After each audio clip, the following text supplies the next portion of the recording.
Тағы бір жол ассаламу алейкум. Менің атым Бектұрсын Хакимжанович. Мен Ош обласының Қарасу районынан боламын. Урматтуу кыргыз элим, бүт кыргызстандыктар. Сиздерге бир эле нерсе айтып кетейин.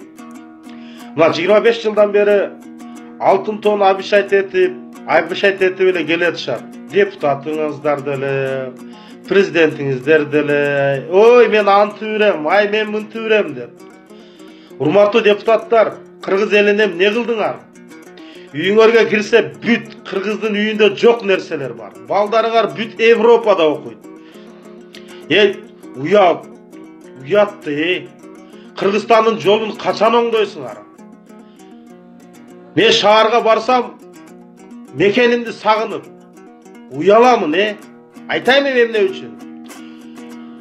Россияда Токойго барсаңыз, жамгырдын эртеси күнү коз карындар чыгат да, катар майда болуп, анан кийин кээ бир жерлерде бийик башкача коз карындар чыгып калат. Мен Кыргызстан шаарында ошентип ойлойм да. Ар жерден коммерциялык түрдө жерлерди аласыздар дагы, татыктуу эмеспи, коммуналдык системасы, водоснабжение туура келеби, туура келбейби, үйдү сала бересиздер. Качанга чейин чөнтөгүңөрдү ойлойсуңар, чөнтөгүңөр тойбойт. Бул дүйнөдө тойбойт эч ким. Барар жерибиз 2 метр жер. Уялгыла. Кыргыз эли, уялбайсыңар өзүңөр деле. Абишайт этсе, ошону мындай кылат экен дей бересиңерби? Татыктуу кандидат 2 адам. Бири Өмүрбек Бабанов, экинчиси Адахан Мадымаров. Экөөнүн бирөөсүн тандаңыздар. Бирөөсү чындык, Кудайга шүгүр, жүрөгү таза. Экинчиси байлыгы жетерлүү. Жолуңарды оңдогула, жолуңарды. Мен дагы мына Россиянын жолдорунда жүрүп, айылга барып бир комфортабельный бир машина алып алып, кичине мындай элестетип, мекенимди сагынганымды мындай курсанчылык менен машина мингим келет да. Барсаң машинада секирей берет. Урматтуу шопурлар, Кыргызстанды 3 жылда оңдоп койсо болот жолуну. Налогду көтөрүп туруп, нарушать эттиңби? Төлө, уялбай эле төлө. Аны сен нарушать этип атпайсың. Ал Конституцияда жазылып турбайбы? Ошого түшкөн сомдорду жолго жумшагыла, чөнтөгүңөргө катпастан. Качанга чейин чөнтөгүңөргө катасыңар? Өмүрбек Бабанов, сизден суранышта мен мындай эле айтайын, как мындай. Сиз урматтаган жаран катарына каттуу толковый эле сүйлөң. Не коркосуз? Бир башка бир өлүм, рано или поздно өлөбүз. Сиз мага жардам бербейсиз го, мен Ахматбек Келдибековке чыгып, мен ошо кишиден күйгөнмүн. Мен бир соп пул алган эмесмин. Бир бүдүрүм күрүчтү жеген эмесмин.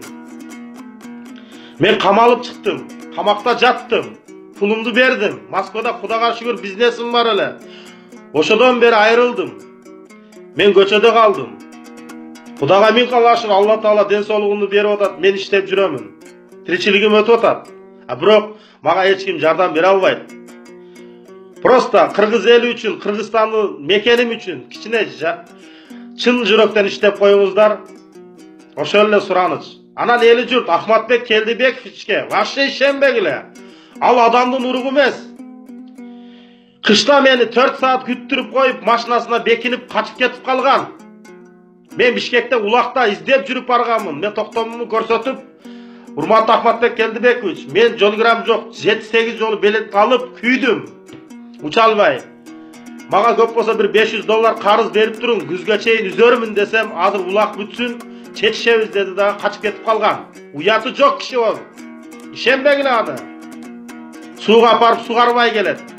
Мен өзүм лично кабылганмын ошол кишиге. Одан кийин Урмат Келдибеков деген Оштогу акасына бардым.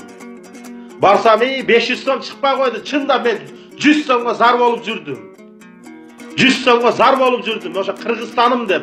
Мен түнү күнү уктай албай кыйналамын. Качан Кыргызстан оңолот деп. 25 жыл болду. 25ке чыккан балдар үйлөндү. Кыздар турмушка чыгып, бала төрөдү. Балдары мектепке барайын деп калды. Кыргызстандын келечеги до сих пор инвалид баладай турат. уялгыла, бири-бириңдин аркаңды чукулай бербестен. Бардыгыңдын байлыгың жетерлүү. Ар бириңин 50%тен байлыгыңарды арнап койсоңор Кыргызстанга. Кыргызстан гүлдөп кетет. А депутаттарга келсек, 120 депутаттын кереги жок. Татыктуу жетет 30 адам. Ошо Кыргызстандын келечегин чече турган. Депутат болуп алып, жерлерди сатып алат. Эртең 10 жылдан кийин небереңе ким чек берет? 10 жылдан кийин ким каерге үй салат? Чегиң жок болсо, үйүң жок болсо, бар жогун эле сатып алса. Давайте ошо сатып алгандарды кайра сатып алсын государство. Алып келгиле Кыргызстанга кайтаргыла. Ол не экита башы бар экен, же экита жүрөгү бар экен? Болбосо ортосунан экита бөлсүн дагы жер сатып алсын. Тойгоздуңар го адамды. Карапайым эл кыйналып атат, Көр тиричиликтин айынан жүрөт көчөдө саңкып. Метродо уктап калат. Бир жерге барып калып турагыл кидала болот. Пулун ала албай, 1000 сомго зар болуп жүрөт. А силер болсо карапайым элди нарака берака бараң кылып алгансыңар. Уялбастан дагы 50 адам коюпсуңар, Кыргызстанга президент болом деп. Кыргызстан не, бир сакманчыбы? Бир кора койбу? Мен сакманчы болом деп уят, бетиңерге түпүрдүм силердин. Наалат. Адам падам урук болсоңор, онон көрө бар жоңар биригип туруп, муштумдай болуп туруп.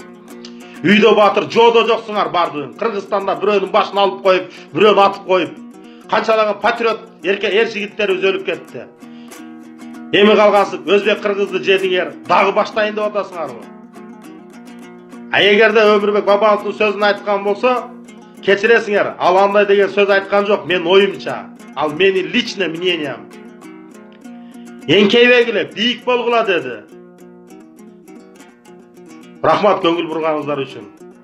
Эң татыктуусу Адахан Мадумаров менен Өмүрбек Бабанов.